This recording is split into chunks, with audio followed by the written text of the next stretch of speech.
Hello, everyone. Welcome into Yelling from the Couch. I'm back. I came back last week, middle of the ways through, but I'm back again. Usually there's a three-parter here, three people, and we're at 66.67% here. I'm not really good at Steiner math, but I'm Brent Humphreys, joined by my co-host Gage Bertovich. Our other co-host Gordon Chatterton is out on assignment, but don't worry, he has given his input because we're going to pick a March Madness bracket here after a while, and we're all going to collectively agree on these teams to advance, and we're going to fill out our bracket that way. Gage Bertovich, I see you are wearing a Team USA jersey. How you doing, man? I'm doing pretty good. We got the USA rocking. I don't know if you'll be able to see it, but we got skeins on the back. I can't tell if it's on camera or not, but it's It fine. is. Awesome. We love that. We love that. Took a loss last night, but it's okay. Great game, 3-2. You talked about March Madness. We're going to get into that. That's going to be awesome. And the most important day of the year, we're just 2 days past it. National 316 Day for all those that celebrate came back on Monday and just celebrating the rattlesnake, Stone Cold Steve Austin. What? Yeah. One of the best days of the year, Austin 316 Day. Really disappointed he didn't show up the other night on Netflix, but hey, that's neither here nor there.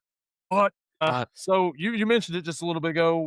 We got a few topics here we're gonna hit because I mean it's off season and not a lot going on really. Baseball hasn't started yet. UFL starts in 1 week. Next week. We're going to be doing a little UFL preview on this joint, but we do have a little World Baseball Classic, as you alluded to, not the result that we wanted, as Team Venezuela defeated the United States of America 3-2 to win the World Baseball Classic in what I believe was actually a classic game right here. Really good game from start to finish. I thought the World Baseball Classic was fantastic. The whole tournament was, from the quarterfinals on especially. I thought they were great. Great watching baseball in March and it meaning something other than spring training. Last night, we'll touch on it here in a minute. The Dominican Republic the other day, the United States beat them in a controversial call. They called a third strike at the end of the game with the guy looking there, and USA won that game. A little controversial fashion. They had the tying run at third base and struck the guy out to end the game to advance to the finals. Gage, what were your thoughts on that game before we head into the championship? It was a game that you expect both of these teams to just light it up on the scoreboard wise. We got power of the Dominican Republic versus the power of the US. Great pitching match and great game in general, as you alluded to. One run game that came down to the very last pitch to where it might have been a little bit low, but it's also maybe a get back for Junior Caminero trying to run in the way of a throw by Will Smith down to Bryce Harper on a drop third strike. That wasn't called interference or anything like that. They still got him out, but it's fine. And then the game last night, what a game. Now, if you're Mark DeRosa, you saw how Nolan McLean did for you in the first start of the WBC. Why are you throwing him out there to start the championship game? No idea. I really don't know what he was doing, what he was thinking there. Mark DeRosa made some questionable moves here. I don't know if he's the right manager for the job for the No. USA, but he didn't pitch good last night either. But I don't know. I don't know what else you do at that point in time. I mean, who else would you have had to start in his place? Paul Skeens was not available. I mean, I'm sure you could have found somebody. I'm sure there was somebody in the USA that would have been like, I'll start the championship game, because you can't trust the Mets, especially their pitchers. They're not used to big situations like this. So you can't trust them to do well. Yeah, they've never seen the championship in 10 years or whatever it's been. So they don't know what it is. And even then, they weren't playing for the Mets then when they did make the World Series back against the Royals back in the day. But yeah, just a little bit questionable there for him. But Venezuela, my guy, I mean, of course, I'm for the USA, proud to be an American and all that stuff. But my guy, Eugenio Suárez, knocks in the winning run for Venezuela. Let's just hope he carries that into the season. That's all I'm going to say. Do it for my team once, not against my team. Well, and the pitching staff for Venezuela last night, they limited the USA to 3 hits in total. Bryce Harper got 2 of them. One of them was a 2-run homer.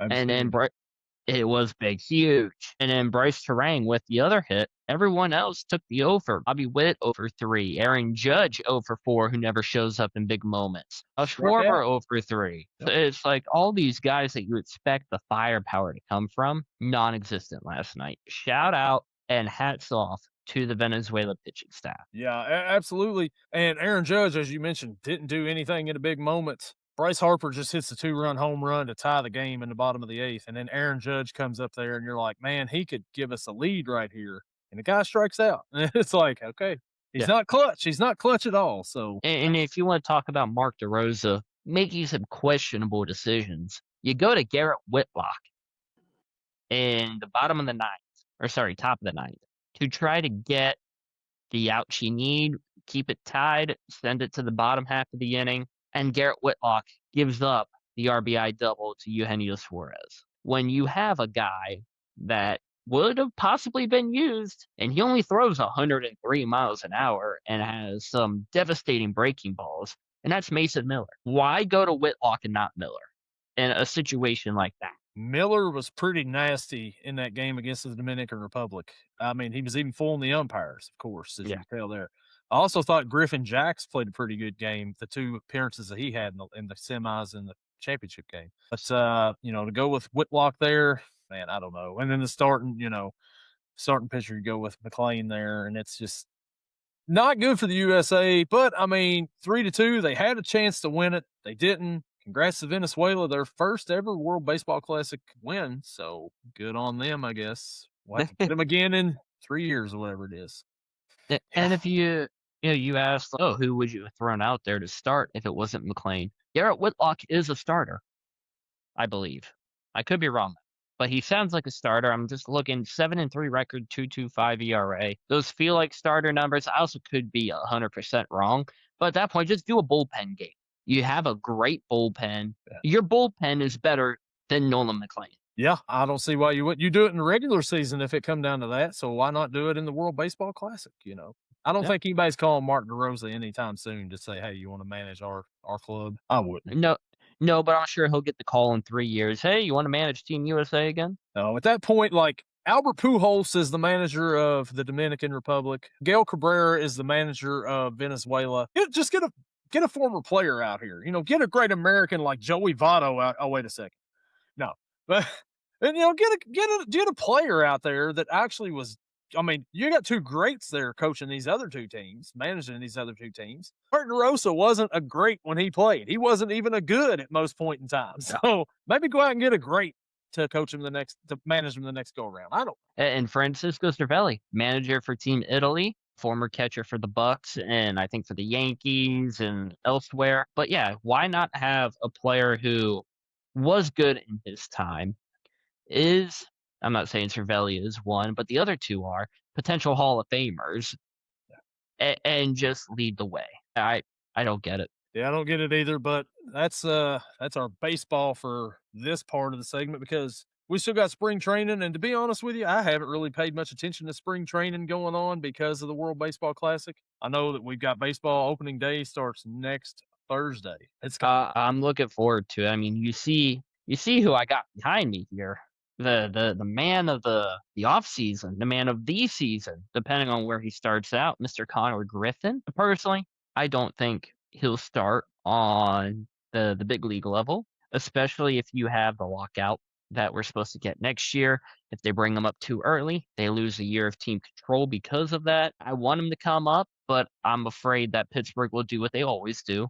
They'll hold out on us, and then he'll go and bat 280, 290 down in AAA. He'll hit 20 homers, steal 20 bases, and then everyone will be like, why isn't he up here? Why isn't he up here? Why isn't he up here?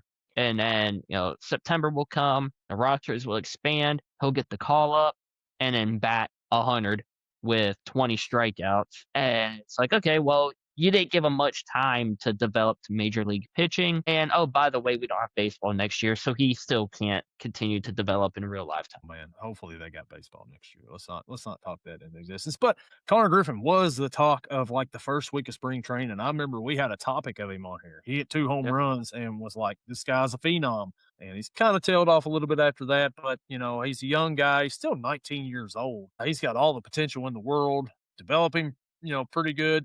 I mean, the Pirates aren't bad at developing players. It's just keeping them around once it's time for them to sign a big contract. Reds got the same issue, so I know what you're going through there. Yeah, baseball coming in hot and heavy starting next week.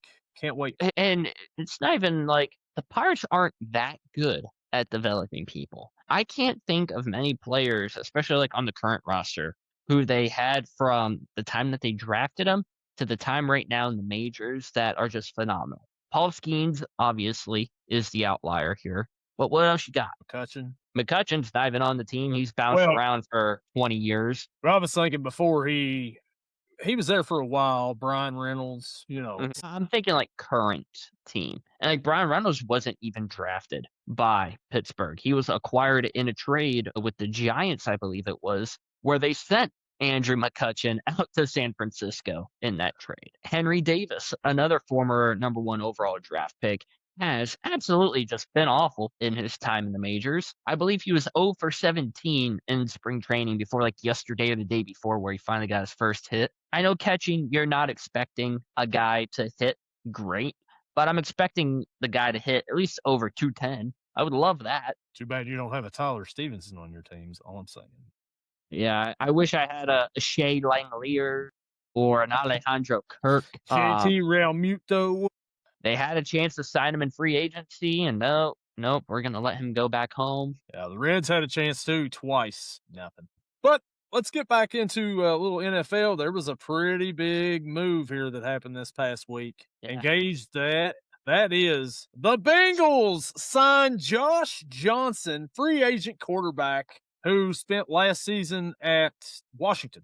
The third time's the charm. Him as the Bengals quarterback. Jake Browning goes to Tampa Bay. The Bengals bring in Josh Johnson for a third time. 39 years old, still in the league. Gage, what do you think about the big signing this past week? It's crazy to think he's only 39. He's been in the league since 2009. Like, good grief. He's awful. We all know it. He has started, I'm just counting here, 11 games through 10 seasons. He also played in the XFL a little bit back in 2019 and 2020. The San Diego Fleet, the Los Angeles Wildcats. And I don't think he even did good there. So the fact that this guy was able to come back in 2021 up until now and still have a starting job, or not a starting job, but a backup job, unless stuff happens. Yeah. He did start an NFC championship game just a little bit ago, or played in one for the 49ers a couple of years ago. Yeah, and remind me, how'd that go? Not good. Niners did not go to the Super Bowl that year. So he actually has some meaningful playoff experience that he brings to the Bengals. Well, I think you guys found yourself a starting quarterback. No, we did not. We found a quarterback. Out of all of them out there, he was one of them. You don't want a guy who's 2-9 as a starter with 14 passing touchdowns and 18 interceptions and a completion percentage under 59. I mean, Duke Tobin said we're all in. And we're all in right there with that signing. It's obvious. It is obvious to me right there. We're all in. All in. Definitely, you know what? Don't fire anybody. Yeah, do not fire Zach and Duke. Just don't do it. Don't do it. He's making deals out here, trying to win in the playoffs. Is all they're doing. I forgot we had that banner there. Speaking of another big deal here. Oh, wait, never mind. It's not a big deal. Former Bengals, we're on the Bengals topic here. Logan Wilson retires. Now, a lot of people last year when the Bengals benched Logan Wilson were like, why are you benching Logan Wilson? He's pretty good. No, he was not good last year. Why? The Bengals benched him. He was horrible. And his replacements weren't that good either, but they're rookies. They had a little bit more time. He goes to the Cowboys, and he's horrible with the Cowboys, too. Guy's only played like 6 seasons in the NFL. I think he's 29 years old from Boise State. Had a couple of really good years for the Bengals. Played good in that Super Bowl year. Also got a holding call against him on Cooper Kupp in that Super Bowl, which was bogus. But neither here nor there. I'm not sour about it at all. But Logan Wilson retires. That's probably one of my biggest memories of Logan Wilson. So, yeah, best of luck to him. It's crazy when you look at his, like, stats and the first half of his career and the second half of his career. Big drop off. I mean, interception numbers, 2020, his rookie year, 2. 21, he had 4. 22, he had 1. 23, he had 4 more, and then just fell off after that. I don't know if he was hurt in 2024 or not, but he only played 11 games, and then it was just a downfall from there for him. Yeah, he got benched and everything. And there's another Bengal. I didn't even put this down as a banner here, but another Bengal that also got benched halfway through the season on that defense. Cornerback Cam Taylor Britt. Cut that. Cam Taylor Britt signs with the Colts. No surprise there. Gordon, I remember, was talking on the podcast. He's like, I'll take him in Green Bay. And I'm like, you don't want him in Green Bay. He would be your fourth best cornerback over there in Green Bay. He had a good couple of his first couple of years weren't bad. He was aggressive. He hit hard. And then he fell off the last couple of years. And that's why he's benched. And that's why he's going to the Indianapolis to reunite with Lou Anarumo. We'll see how that goes out for him. But another Bengal that's gone, after just a few years in the league. And something that's crazy too, like, I think we said this during the season last year, but to get benched on that Bengals defense, you must be bad. You must just be playing absolutely horrible. Yeah, absolutely. Because that defense was not good whatsoever. Not even close to being good. No. So the little theme we're on here, big deals that's going on. Andy Dalton, this ties into the Bengals, traded to the Eagles for a 2027 7th round pick. Gage, what do you think about the Red Rifle heading up to Philly? I saw this come over today while I was working, and I messaged one of my coworkers who's an Eagles fan, and I just said Andy Dalton to Philly for a 2027 round pick, and he said, "Gage, it's not April Fool's yet. Stop lying to me." I think Philly found themselves a new starter, right? You got a big red rocket going to Philly. Nah, he's going to be the backup, obviously. But I asked him, I was like, who would you rather have as a backup? Andy Dalton, who has great experience and has actually played pretty good coming in as a backup, besides for this past year, or Tanner McKee, who has no experience. I would take the Red Rifle right there. Last season when he took over for Bryce Young, not last season, but 2024 when he took over for Bryce Young, he was playing pretty good ball until the car wreck happened, and then they let Bryce Young back in and play. Yeah. But he was on a roll at that point in time. So, I mean, he's got the experience. He knows how to win, just not in the playoffs, but he can win. He's proven to win regular season games. So I would take him as a backup. I would take him right now as a backup for Cincinnati. And you know who else got traded that we completely forgot to put on as a banner? Gonna be the guy who's probably the Chiefs' starting quarterback for maybe the first couple weeks, and that's good old Justin Fields. We forget that. Justin Fields traded to the Chiefs for a 2027 round pick. And to facilitate the trade, the Jets are paying $7 million. Fields is $10 million in 2026, guaranteed money. Kansas City pays the rest, but he has a chance at being the starter the first couple weeks if Mahomes isn't fully recovered from his injury. Yeah, he could be. Also, I had seen all offseason their fake NFL things on like Instagram and Twitter and all this. And it says the Chiefs and the Jets are going to make a trade for a quarterback. Well, they kept saying, Mahomes to the Jets. They were half right. It was a trade between the two teams, just the wrong quarterback. I think that's pretty good. I think Fields would be a pretty good backup in this league. He's not a starter, obviously. He's out of New York now. He's going to be with Andy Reid. I think he'll actually fare pretty well with Mahomes being out for the first. If it's only just a few weeks, look what he did in Pittsburgh last year when he stepped in and started. He started out pretty good. He went 5-1. Now, when Russell Wilson came back, for some reason they went to him, and Fields hasn't been the same since. But he did go to the Jets. So that may be part of the issue too. Yeah, I mean, Aaron Rodgers didn't succeed with the Jets, and he's a future Hall of Famer, 4-time MVP. Justin Fields certainly is not going to be successful with the Jets. And all right, so we just talked about Andy Dalton and Justin Fields. Well, I guess we'll talk about the big trade now. We teased it a while ago, the big deals that was happening. Josh Johnson. this isn't really a deal, but T.Y. Hilton or T.Y. Hilton retire, either way. Did you even know he was still in the league? Did you know who he I played with last? No, I thought he was retired. I thought so too. I had When no is the idea. last what's the last time he played? 2022, he played with Dallas. See, I don't even remember that at all. I, vaguely remember it. I didn't think he actually got any playing time, but he had 7 catches for 121 yards, 17.3 average. Why did they not use him more? Sounds like a CD Lamb game, actually, right there. Yeah. That's Alec Pierce, numbers right there. His would have been more like 3 for 121. 7 for 300. All right, it's time to get down to the real news here, Gage. I've been holding it off for a long time. It's time to get into it. Kenny Pickett joins the Panthers now. Andy Dalton gets shipped away. Kenny Pickett now heads to Carolina as the backup. Will he push Bryce Young to be the starter there? And what do you think about your former Pitt guy getting another chance with what is this, 5th team now? 15 15 in 5 years. I really think that if they wanted a backup quarterback, they should have just stuck with the Red Rifle. He's a better backup option than Kenny Pickett. If Kenny has to, step in for a game, he might do okay. But any more than a game and a half, you're gonna lose it. Bryce Young, you better stay healthy, and let's keep the car crashes away from these Carolina quarterbacks. Yeah, no kidding. Yeah, Kenny Pickett, 5th team in 5 years.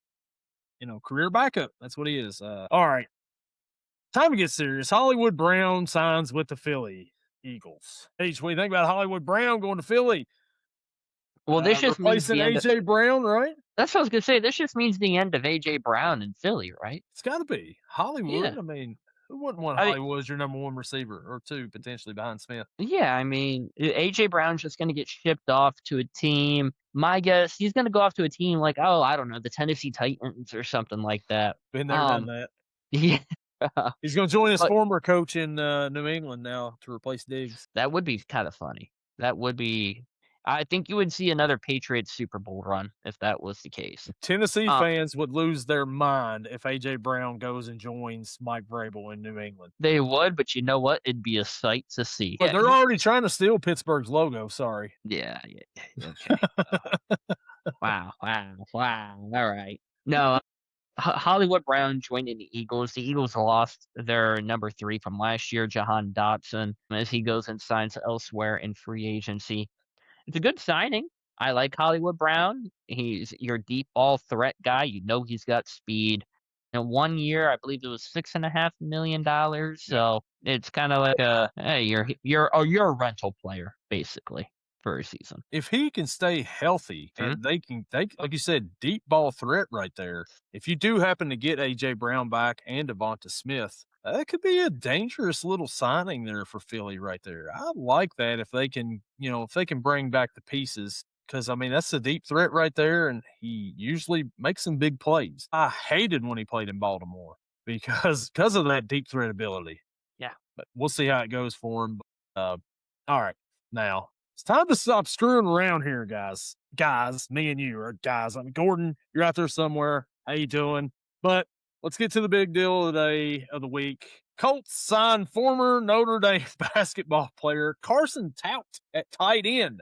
Gage, this guy has not played any football, comes from the world of basketball to play tight end. Now, before we sit here and bash this move by the Colts, let me remind you, Tony Gonzalez, former basketball player, Antonio Gates, also played basketball. Those two turned out to be 2 of the greatest tight ends to ever play football. Do you think Carson Tout is going to go down that route? Tout going down that route? Or Tote? I don't know what his name is. Well, let's think about this. Okay. His college numbers. We have 28.3 minutes played on average, 3.9 field goals on average. Oh, wait, these are basketball numbers.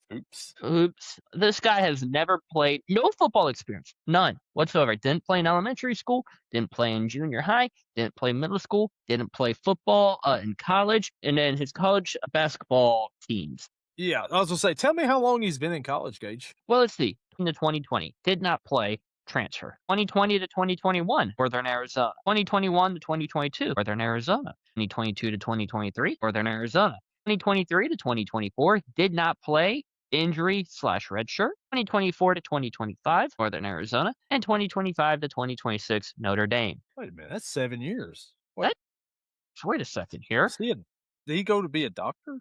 He might have his doctorate. We might be calling him Dr. Tout. Wait, hold up. He's got to get his master's. That's what he went for, wasn't it? I mean, I like that. The honorable Tout. Honorable Tout. All rise, man. 7 years in college playing basketball. Now signs to be a tight end. What is Indianapolis doing? He will be 25 years old before the season starts. Just to put that into perspective, that's older than me by 3 years. I don't understand this. Oh, and those tight ends that you were saying, they played basketball in college. You know who else did? The legend himself, Mo Alley-Cox. Where does he play at now? Who's he play for? I think he also re-signed with Indianapolis.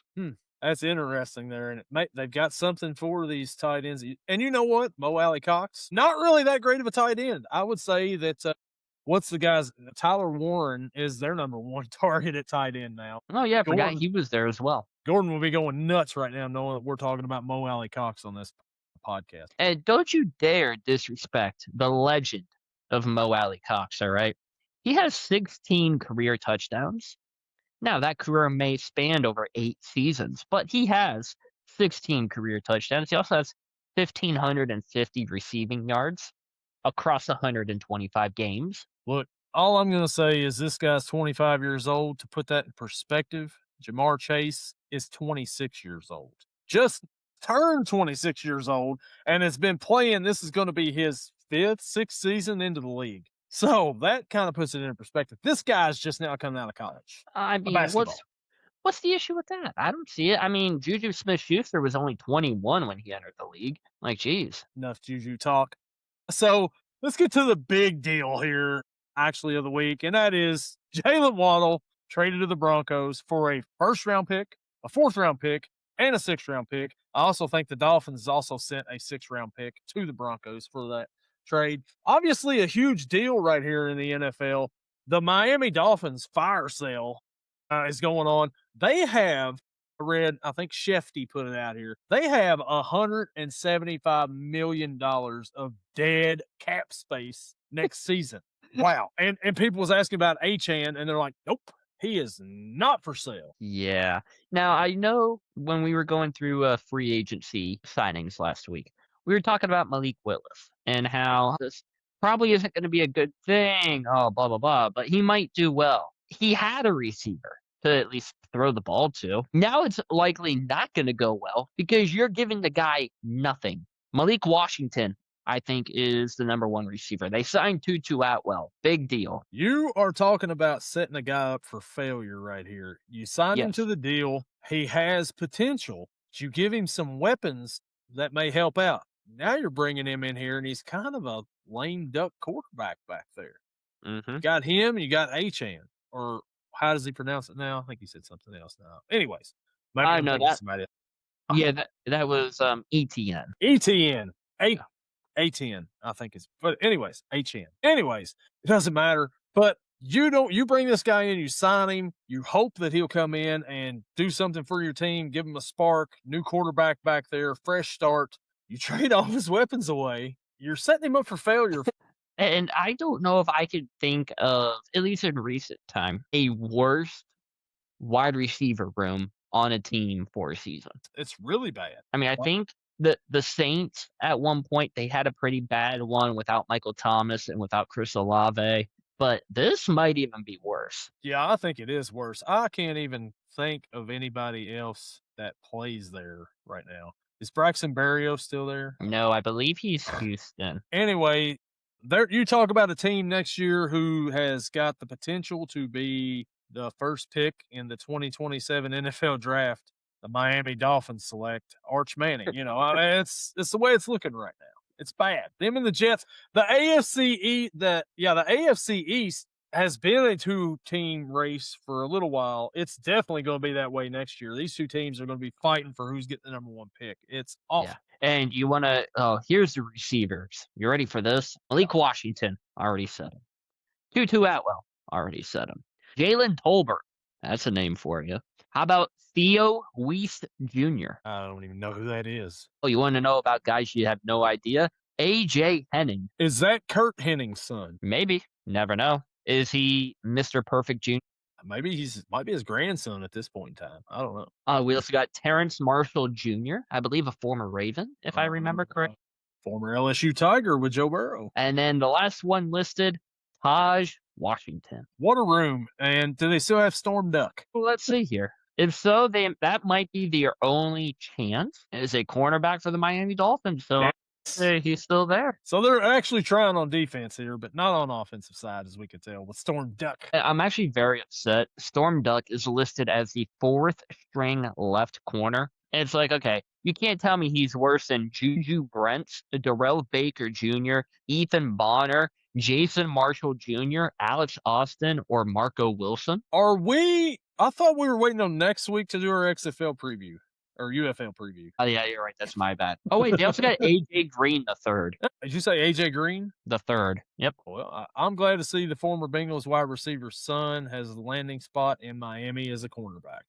It's awesome. What if they're not? Like, he also played with the Rams last season. He had 1 total tackle all of last season. I bet it was a special teams tackle. Probably. He's 27? When the heck did he come into the league? So he's definitely not the AJ Green I know, son. He came in as an undrafted corner to the Cleveland Browns in 2020. That explains a lot right there. Played from 20 to 23 with Cleveland. Did not play at all in 24, and then played last year with Miami and the Rams. So apparently, yeah. I never heard of the guy. He has 2 career interceptions, if that helps. That's something for the team. Something to build on for Miami for next season. Best of luck to him. Now, we hit a lot of key moves there in the offseason, signings, trades. The biggest one here definitely was Waddle. I put Jaylen Waddle. Of course, it's Jalen Waddle. So, yeah, once again, the guy that puts up the graphics, whatever. But we got a little bit of other news here. The Browns propose rule allowing teams to trade draft picks 5 years into the future. Gage, your team Pittsburgh is kind of in on this too, I believe. They kind of are, kind of aren't. It's like I don't really know what their stance is. Yeah, so what do you think about this? My thinking is this ain't the NBA. I mean, the NBA, they trade like players from like 2040 picks already to get like Ben Simmons and a bag of chips or whatever. I don't like trading picks away that far in advance. I mean, come on, lose track of your picks at that point in time, right? I mean, that's a little too far in advance for my taste. Well, my question is what quarterback are the Browns trying to trade for that they need first round picks 5 years into the future and then sign them to some lucrative contract? Who's going to want to take first round picks 5 years into the future? Well, if it's coming from the Browns, you're always going to have top 10 picks. Very fair point right there. Who has gotten in trouble lately at the quarterback position that the Browns could give a record deal to and not regret it, or maybe regret it? Oh, they'll definitely regret it. Could do it for not really much trouble, but Kyler Murray, maybe JJ McCarthy, or hear me out. Now, this is like a long played one, and he doesn't even play quarterback, but Justin Tucker goes and signs with a team. It's not Cleveland. And then Cleveland's like, we need a kicker. Andre Schmidt has torn his ACL. He's out for the year. So Tucker's out there. What do we got in draft stock? Yeah, all right. We'll give you first round picks from 2028 and 2029 for Justin Tucker. That's what I thought you said. I thought you said Justin Tucker. Perfect fit for that Browns team right there if they did go out and get Justin Tucker. And yeah, I'm sure they would give up first round picks for him. It's like, hey, it's the greatest kicker of all time. We want to get in on it. That guy's 40 now, but whatever. Yeah, it's fine. Man, but yeah, so I don't know about picks that far into the future. But I do know we've got some picks coming up here, Gage. And we're a football show here and a baseball show. We don't really talk much basketball. We did talk about Bam Adebayo and his 83 points last week, but that's an outlier. It is March Madness. So we are going to fill out a bracket here on this podcast. I've got Gordo's picks. I've got the bracket right here. We're all going to agree on our picks here, and we're going to pick a champion as a podcast together. Gage, how how you feel? How confident are you in us picking a good Final Four at least? So I've never been confident in my ability to pick March Madness, frankly, because I don't watch basketball, let alone college basketball. And it feels like every year I do this, I always have Gonzaga winning it for some reason. But I changed it up a little bit this year. We don't have Gonzaga winning it. Now, they do go pretty far in my picks, but don't have Gonzaga winning it. They may make it to the finals. I'm not too sure, but I'm not very confident, at least in my ability. I don't know about you. I don't know about Gordo. It's not for me. I usually do decent on the brackets until I pick Kentucky to go all the way, and I'm like, "Stupid! They were not good this year. What do you? Why do you keep picking them? Like, stop picking Kentucky." But other than that, I do fairly decent. I think did a bracket challenge here last year, and you know, your guy may have won, but it's with the wife and the kids, so I can't really brag a whole lot there. But here we are.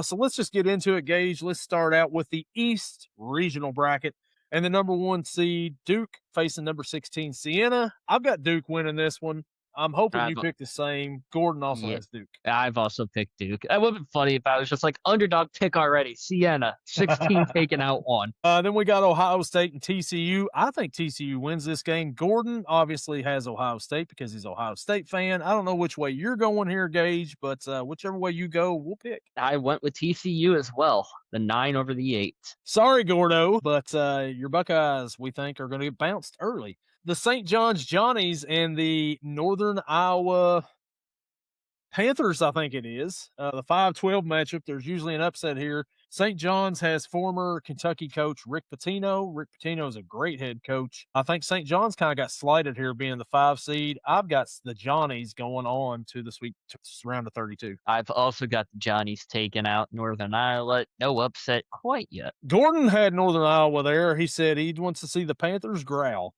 The next matchup we've got the number 4 Kansas Jayhawks and the number 13 Cal Baptists. Now, I think that Kansas is probably going to win this game. I know you've got to watch out for those Baptists. They can be feisty. Gage, who you thinking here? I'm also going with Kansas here. If the Baptists pull out a victory, will God, I don't know. I'll do something stupid on the podcast. Gordon had the Baptist winning. He said because it would be the Lord's will for him to win, but he's got California Baptist. We've outvoted him here with the Kansas Jayhawks.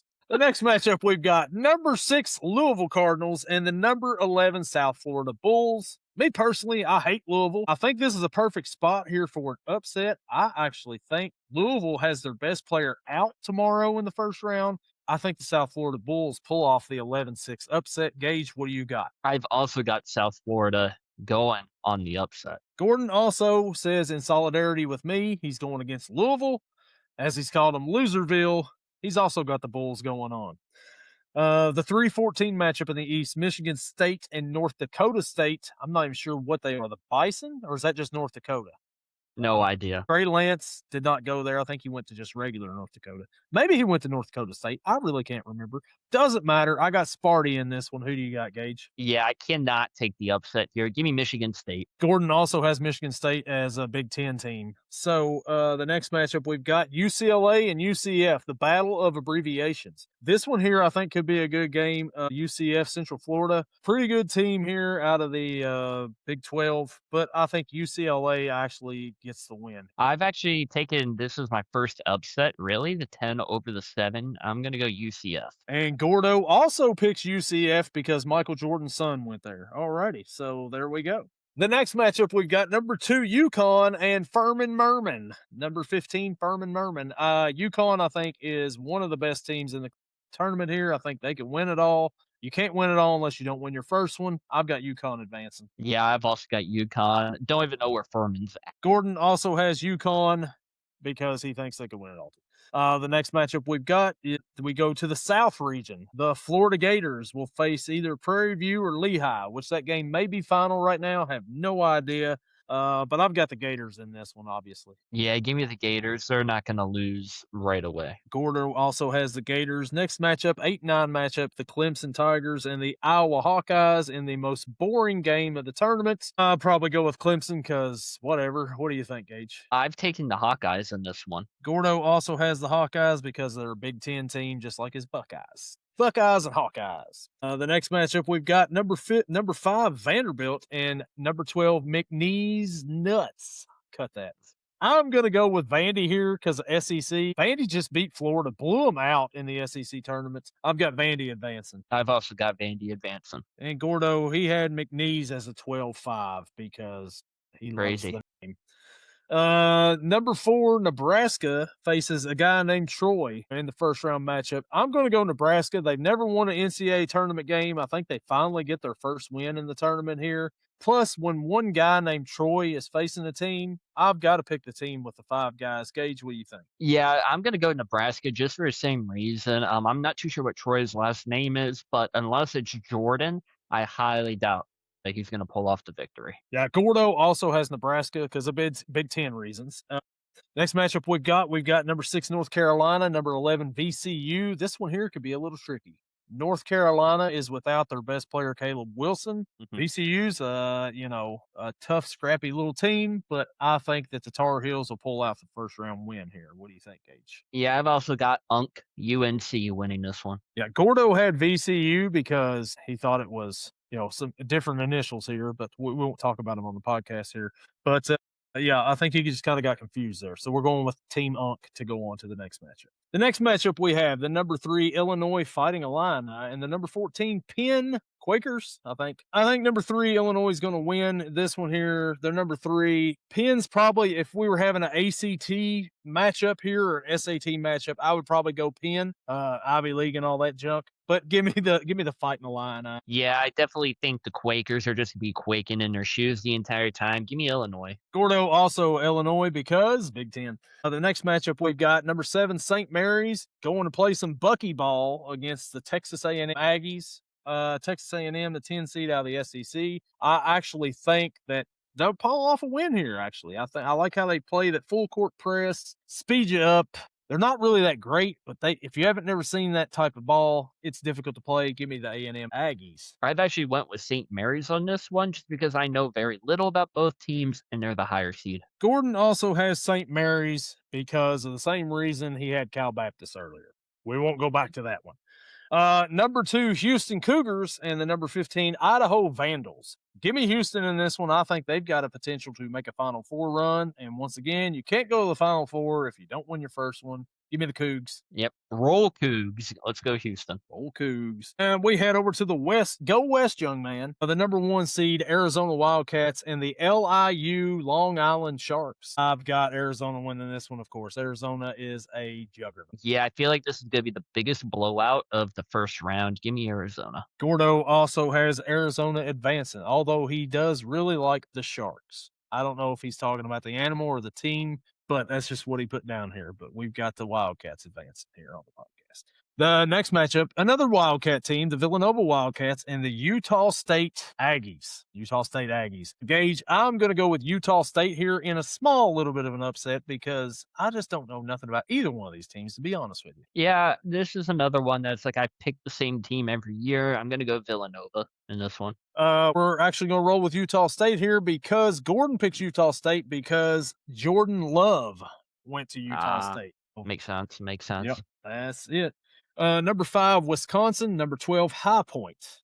I would like to see High Point win this game. I would think this could be an upset here, but I'm going to go Badgers. Yeah, I actually got people that I'm enemies with that go to High Point, so give me Wisconsin in this one. Gordon's also going Wisconsin because Big Ten. The next matchup, number 4, Arkansas, and number 13, Hawaii. John Calipari, former Kentucky coach, is the head coach of Arkansas. I would love to see an upset here, but Darius Acuff is one of the best players in the country. Give me Arkansas to advance. Yeah, Hawaii has punctuation in their state name. Give me Arkansas for that reason. Gordo said he does not want to get laid right now, so he is going with Arkansas. Number 6, BYU Cougars face number 11, Texas Longhorns, who won their first 4 game last night. BYU's got one of the best freshmen in the country at A.J. DeBonsa. I think that the Fighting Mormons out of BYU win this game. This is one where I've already rolled Cougs once. I can't do it again. Let's go with the upset. Sit down, young freshman. Give me Texas. Gordo also has Texas, he said, because things are just bigger in Texas. So we've got our first big upset here for us on the podcast with Texas advancing. Now we go to number 3, Gonzaga and Kennesaw State. Gage, I don't know about you, but I'm going with Gonzaga because I know they're in Washington. Kennesaw, I've never even been to that state. So give me the Zags. What do you think, Gage? Gonzaga is the team, like I said, that I pick every year to win it. So I'm going to go with them to move on. Gordon says he thinks that John Stockton will have a really good game for Gonzaga in this one. He's also rolling with the Bulldogs. For the next 7-10 matchup we've got the Miami, Florida Hurricanes and the Missouri Tigers. Now, I would usually go SEC here and pick Missouri, but I think the Hurricanes are a pretty decent team here. I'm going to go with the Hurricanes in this one. They played pretty good in the college football playoff. I'm also going to go with the Hurricanes. I can't wait to see Carson Beck out there do a dunk. Yeah, Gordon also had Malachi Toney out here making plays in the basketball court too. He said if what's his name could do it in basketball to football for the Colts, Malachi Toney could do it for the Miami Hurricanes football team. So we all got Miami. The next matchup, the Purdue Boilermakers and Queens, not Queens, New York. It's Queens somewhere else. I'm going with Purdue because I only know where Queens is out of. Yeah, I'm also going to take the people that make boils. Give me Purdue. Yeah, Gordo also has Purdue in this one. So the last region we're going to head to here, the Midwest, Michigan and Howard. Once again, I will tell you what I think about this one here. You give me a guy named Howard against a group of players from Michigan. I'm taking the group of players from Michigan. Sorry. Better luck next year, Howard. I don't know what your first or last name is, but I've got the Wolverines in this one. Well, obviously, first name Howard, last name's probably Stern. And I can never count out Howard Stern for anything, but I can in this one. Give me Michigan. Yeah. Gordo also has, well, he says Michigan because he can't say the first letter of that. So he hated to pick him, but he picks him here. The next matchup we've got the 8-9 matchup, the Georgia Bulldogs and the St. Louis Billikens. St. Louis has the guy named Kareem Abdul-Jabbar. Have you seen this guy? Larry Blurd. Have you seen this guy? College Joker. He plays for St. Louis. Look him up. Robbie Avila, really good player. I think that they get the win over Georgia in this one. Give me Larry Blurd. I'm going to say go, dogs. Give me Georgia in this one. Gordo also has Georgia because Carson Beck also played their football at one point in time. So we're going Georgia in this one. The next matchup, 5-12, Texas Tech and Akron, the Zips. Gage, I'm going to have to go with Texas Tech on this one. I think that they're just the better team. I think they got a better coach. Akron really hasn't played a whole lot this year. Give me the Red Raiders. Yeah, I'm also going to go with Texas Tech, the home of Patrick Mahomes. Can't count him out. Give me the Tech. Yeah, Gordon says Mahomes, all he does is win, and they're going to do it again. So that's what he's got here. Number 4, Alabama. Number 13, Hofstra, the Pride, and the Tide. Gage, Alabama's second leading scorer, Aiden Holloway, is no longer with the team after being arrested Monday for having 2.1 pounds of marijuana on him. He's arrested. He's off the team. He's the second leading scorer. I think that hurts Alabama, but I don't think it hurts them in this one. Give me the Tide to roll on up and go to the next round. Gage, what do you think? Now, I don't smoke or anything like that, but I know that's a lot of marijuana. And the other thing I do know is Alabama's going to smoke Hofstra. Give me the Tide. And Gordo also says roll Tide, roll them up, and go on to the next round. The next matchup we've got the number 6 Tennessee Volunteers facing either Miami of Ohio or Southern Methodist. Miami of Ohio went into their conference tournament without a loss and then lost to Massachusetts, snuck into the NCAA tournament, I think Tennessee blows them out if they play Miami, Ohio. Give me Tennessee. I'm gonna go with Tennessee just because we don't know who they're playing. If it was Miami of Ohio, I might take them just because of Big Ben going there, but we don't know, so I'm gonna roll with Tennessee. Gordo has the Southern Methodist University team because of the same reasons that he went with St. Mary's and Cal Baptist earlier in the podcast.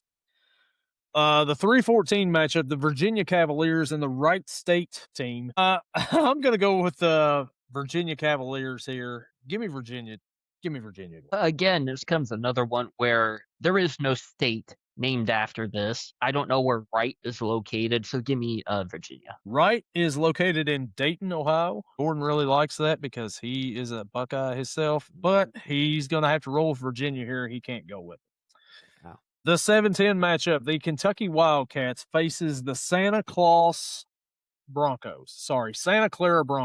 Of course, I'm going Kentucky here. They've been up and down all season long, but overall, they played a lot better competition than what Santa Clara is. I've got Kentucky moving on to the next round. Yeah, I've also got the Cats winning this one. And Gordo also is picking Kentucky out of solidarity for his podcast brethren. Appreciate it. The next matchup, number 2, Iowa State Cyclones and the number 15, Tennessee State Panthers. I don't know if it's true or not. I'm going to go with Iowa State in this one. They're number 2, and they're a really good team. At least both of these teams have a state actually named after them, so the names make sense. We're just going to roll with the higher seed here. Give me Iowa State. And then we go on to the second round here. Duke and TCU. I've got Duke in this one advancing. I also got Duke. Gordon also is going to go with Duke. St. John's and Kansas. I've got the Johnnies pulling off the minor upset here against Kansas. I got Kansas winning this one. And Gordo has St. John's for reasons that we've talked about already. John's wins it. Now we go to USF and Michigan State. South Florida and Michigan State. I think Michigan State Sparty heads on to the Sweet 16. I am also going to roll with the Spartans here. Michigan State. Gordon goes with them too because Big Ten. The Central Florida Knights, I think. Sure. Face the Yukon Huskies. I've got Connecticut advancing here to the Sweet 16. Yeah, I'm going to roll with UConn. We can't even think of the UCF mascot. Gordon also is going to roll with UConn. UCF did win a national championship in football in 2017. I mean, Nice. they claimed a national championship. Alabama actually won it, but they went undefeated and they claimed one. So Florida. Let's not get ahead of ourselves here. I've got the Gators advancing here. They're a really good team. I think that there's going to be too much for Iowa. Give me the Gators. Yeah, I'm also going to roll with the Gators in this one. Gordon says chomp chomp because Urban Meyer coached there once. He's going with the Gators. Vandy and Nebraska. I think Vandy is going to pick up the win here and have a semifinal rematch here with Florida. Give me Vandy. I've also picked Vandy to move on to go against Florida in the next round. Gordo had Nebraska because of Big Ten. Doesn't matter. We went Vandy. We outvoted him. Sorry about it. You should be here. Yeah, you should have been here. UNC and Illinois in the next round. I think, like I said earlier, if UNC had everybody healthy, I think that they would advance. But I think this is where Unk goes to bed. Illinois advances. Yeah, night. Let's go with Illinois. And Gordon's going Illinois too because Big Ten. Next matchup, St. Mary's and Houston. Gordon picks St. Mary's because not surprising. We already know. But I'm going with the Cougars on this one. Houston's a really good defensive team here, and I think they're going to be too much for St. Mary's to handle. I'm also going to go with Houston. Again, we say roll Cougs. The next matchup, we've got Arizona and Utah State. Gordon picks an upset here. He picks Utah State because of Jordan Love. I myself am picking the Wildcats because they're just a juggernaut. Yeah, I'm also going to go with Arizona in this one. I don't see them losing. Wisconsin and Arkansas in the next matchup. I think this one here should be a really good matchup, but Arkansas is who I've got advancing here, Coach Calipari. I've got Wisconsin advancing in this one. TJ Watt, proven winner. They can do it. Gordo has Russell Wilson and the Wisconsin Badgers as well. Big Ten, once again, is what he says. So we go to the next matchup. Texas, the number 11 seed we have, advancing to face the Bulldogs of Gonzaga. I'm going to go Bulldogs here. I think that they are the better team, of course. Texas has had a down year. Gonzaga's just pretty consistent, especially in these early rounds of the tournament. Give me the Bulldogs. Give me the Bulldogs as well. Gordon also said that too. He's going Bulldogs crazy. as well. So that's crazy how that works. It says it right there in the message. Miami Hurricanes and the Purdue Boilermakers. I think Miami could pull this out, but I'm going to go with the Purdue Boilermakers in this one. I don't think Purdue's as good as what everybody's saying right now, but give me Purdue in this one. Yeah, I agree with you. I think Miami could pull it out, but I'm also going to roll with Purdue. Gordo also has Purdue winning Big Ten. Michigan and Georgia in the next matchup. I've got Michigan advancing here. They're just a whole lot better than what Georgia is. Gordo also has Michigan. I think this is actually going to be a really good game, but I'm also going to go with Michigan. Texas Tech and Alabama in the next round. Alabama's they're getting stopped here. They're getting pulled over, and they're going to spend the rest of the tournament watching from the sideline bars. Give me Texas Tech to advance. I'm also going to go with Texas Tech to advance. Being without their best player for who knows how long, he's probably not going to play at all in this tournament. So give me Texas Tech. Yeah, he may be actually, in prison by the time this game comes out. Gordo also is going to roll with the Red Raiders in this one because Patrick Mahomes, he said, is one of the best of all time. The next matchup, we got Tennessee and Virginia. This matchup should be pretty good. I think Tennessee's kind of underseeded in this tournament. I like Tennessee to pull off the win. Don't clip that part at all. I hate Tennessee, but I like Tennessee to pull off an upset here in the tournament. What do you think? I'm going to have to go in and just make a short of you just saying that and post it right to YouTube, Instagram, and everywhere else. So that I'm going to go with Virginia in this one because I never want to say those words. Well, good thing because Gordo also says he's going with Virginia over Tennessee. So I'm glad you guys kept them out there for me. So Virginia advances in our bracket. Now we go to the last matchup of the second round. Kentucky and the Iowa State Cyclones. So I want to pick Kentucky here so bad, but I'm going to do the smart thing. Give me the Cyclones here to advance. I just think that they're a really good team, and Kentucky just doesn't have it together this year. Yeah, Kentucky got their one win. That's cool. That's fun. But Iowa State's taking them out. Gordo also picking Iowa State because he says that they are not in the Big Ten, but they're in the Big 12, which is close to the Big Ten because they're neighbors up to the north there. Iowa is a part of the Big Ten, so he says that's close enough. Sorry, brother, that your Kentucky Wildcats bow out here. So, man, Gordon, okay, I appreciate it. That was nice as can be that you said that. Yeah. Next matchup, we go to the Sweet 16. Duke and the St. John's Johnnies. I've got Duke ending Rick Pitino's run here. Give me Duke to advance. Yeah, I'm also going to go with Duke. Gordo picks St. John's once again. Devout Catholic as he is, he picks the Johnnies. The next matchup we've got the Michigan State Spartans and the UConn Huskies. I've got UConn advancing here. I've also got UConn going on to face Duke. Gordo had Michigan State because Big Ten, but he's been outvoted. Florida and Vanderbilt in a rematch of the SEC semifinal. Vandy blew out Florida in the SEC semifinal, but I think Florida gets the revenge here. Florida moves on to the Elite Eight. I actually think this is where we see a number one seed go down. Vanderbilt's going to do it again and move on to the Elite Eight. Funny thing is, Gordo has Vandy advancing as well. Florida, our first number one seed, knocked out in the Sweet 16. Something tells me we're not going to have a perfect bracket here or win no $1 million from Kalshi. Number 3, Illinois. Number 2, Houston. I've got the Cougars advancing in this matchup. This is where I think the Cougars' run ends. I'm going to go Illinois. Gordo picks the Cougs to go on to the next round. All right, fair. But it's weird because Illinois is a Big Ten team, so it's strange. Yeah. He just must like Cougars. Definitely, he must like Cougars. No doubt about that. Anyways, Arizona and Wisconsin in the next matchup. I've got Arizona advancing here. I'm going to go with the number one seed as well. Let's go Arizona. Gordo has Wisconsin going on because of Big Ten. Russell Wilson, once again, he says, gets it done, but not in our bracket. He's got some weird reasons. He's got some very weird reasons. The next matchup, Gonzaga and Purdue. This is tough. But I think that I'm going to roll with Purdue in this one. I think that they get the win. They're slightly seated above Gonzaga. Give me Purdue. They were number 1 overall to begin the season. Give me the Boilermakers. Just because I want to do it again, let's go with the Bulldogs, Gonzaga over Purdue. And Gordo has Purdue advancing as well. So the Gonzaga run ends at Sweet 16 according to our bracket. The final matchup of the Sweet 16. Michigan and Texas Tech. I think this is where the Red Raiders and Patrick Mahomes go down. Give me Michigan to advance to the Elite Eight. Yeah, I think Mahomes has just lost his offensive line in this one. I'm going to go with Michigan. Yeah, no Mahomes magic here. Gordo also thinks that Michigan goes on. So he's come to his senses a little bit because Big Ten. The next matchup, we've got Virginia and Iowa State. Should be a good matchup here. I've got Iowa State winning this one. I also have Iowa State winning this one. Gordo picked Virginia because that's the closest state to where he lives, but he's outvoted. Now we go to the Elite Eight. Duke and UConn. This is where things can get pretty interesting. Gage, I think that UConn actually pulls off an upset here over Duke.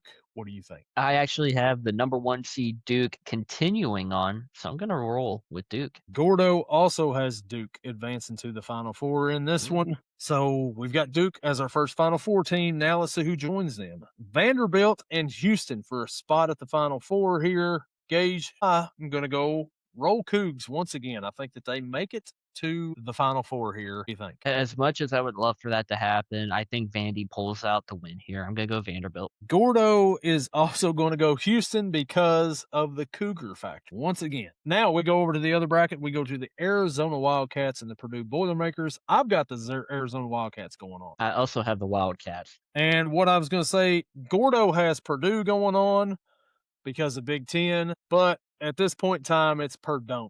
The next matchup we've got here, Michigan and Iowa State. I'm going to say the Cyclones advance this time, knocking out our second number 1 team. I think the last Final Four team is the number 1 seed. Give me Michigan. Gordo says he likes Michigan to make this Final Four. Cut that one too. Gordon likes Michigan to advance. And he said it with the M. He did. He said it with the M that time. The Final Four, we've got Duke and Houston on one end here. Gage, I know you're probably going to go Duke. I want to go Houston on this one. Gordo has also got Duke in this one. His Cougar run ends here. I can't believe it. I can't believe Gordo turned a blind eye to the Cougars. And then we've got Arizona and Michigan. I think Arizona wins this one.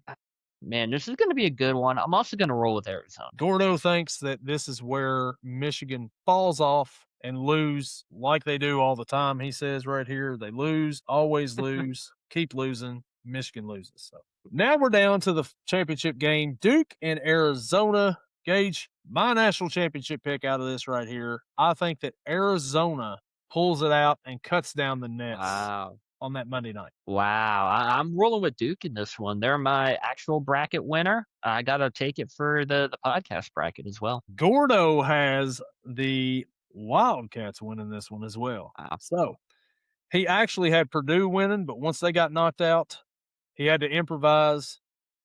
And he was just like, you know what? Arizona, because it's the first letter of the alphabet. I'm going with the Wildcats. So Arizona is our pick for the national championship here on the podcast. We have picked all 63 games, and we've got the Arizona Wildcats. We're not a college basketball podcast, but we'll see how well our picks have gone, and we'll let y'all know how they go. Well, that's our picks, Gage. What did you think about our first year bracket pick here that we went with? I think if we somehow get a perfect bracket, everyone that's listening that is not subscribed on YouTube should subscribe on YouTube. And if you're not following on Spotify, should also just drop a follow because apparently we're perfect. Absolutely. 3,000 and some subscribers that we have now. Thank you for getting us to 3,000 subscribers. If we get a perfect bracket here, I mean, that should at least, double, right? I'm thinking 10K at the minimum. Yeah. Let's get 10K before the next football season starts. If we get a perfect bracket here, I know that's a little, but hey, we had 3K in 8 months, 9 months, whatever it was. Yeah, it was insane. Gage, you got anything else you want to talk about here? Like, is there any other sponsorship going on here on the podcast? There might be one that I'm a fan of, one that I know you're a fan of. Dubby Energy. He's actually blending in. It looks like Connor Griffin actually likes Dubby right here. As you can see, if it wasn't, hey, there we go. It's right down the hatch of Connor Griffin. Clean energy. It's no chemicals, no additives, nothing dumb like that they got going on in all their flavors. And actually right now, until I believe it is this Sunday, for anyone who orders at w.gg using promo code YELLING, if you put in the order notes the words free gift, they're actually sending you a free gift added on to the purchase that you make. If you make a small order, they send you a small gift. If you make a huge order, they send you a huge gift. So head over to w.gg, use promo code YELLING, and use free gift in the order notes when you order. Save 10% off, get some free items. Why not? W, be better. Sounds like a great deal right there. I mean, how could you go wrong? You get a free gift and you get some W products. Win-win in my book right there. Use that promo code YELLING. It's great. So while you're doing that, after you're done, going to Dubby, go to deutschfoods.com. Use our promo code Yellen. Save you $5 at checkout. Use the link that'll be in this description here, or just go to deutschfoods.com. It's scrolling across the bottom right here. And you could get cookie doughs. You can either eat them right out of the package or put them in the oven, and they are really good in the oven. I mean, they're good right out of the package, but once you bake them things, man, that's some pretty good cookies right there. They make a little batch there. You can get the basic batch. You could get the what the fudge brownie. You can also get chocolate chip, and then there's birthday cake. And I think Mm. they're about ready to come out with a few more flavors here pretty soon. Ooh. Check them out, deutschfoods.com. Use the promo code Yelling, save you $5. Be Deutsch, be better. I know that's not the tagline there, but hey, it works for the other one. It's going to work for this one too. Absolutely. Gage, do you have anything else you would like to bring to the table before we hop on out of here? I would like to say Sidney Crosby is officially back on the ice tonight for the Penguins. First time since the Olympic Games where he got injured, and he's already scored tonight. So no big deal. Crosby back. The Pens are back. They're going to the playoffs. Nice. Now, next week when we come on this podcast, I mean, I've been hoping to do some conspiracy theories, but we're going to probably put that on hold for a little bit because we've got UFL season starting next Friday. We're Mhm. going to rip into it a little bit, and we're going to talk a little Major League Baseball season coming up next week. Gage, looking forward to getting into a couple more seasons here. It's so weird how quick everything's going. Baseball's like just a week away. You got the XFL next Saturday. Actually, I think next Friday it starts. Friday, the Kings. Yeah. Yeah, Friday it starts. Saturday, majority of games are playing.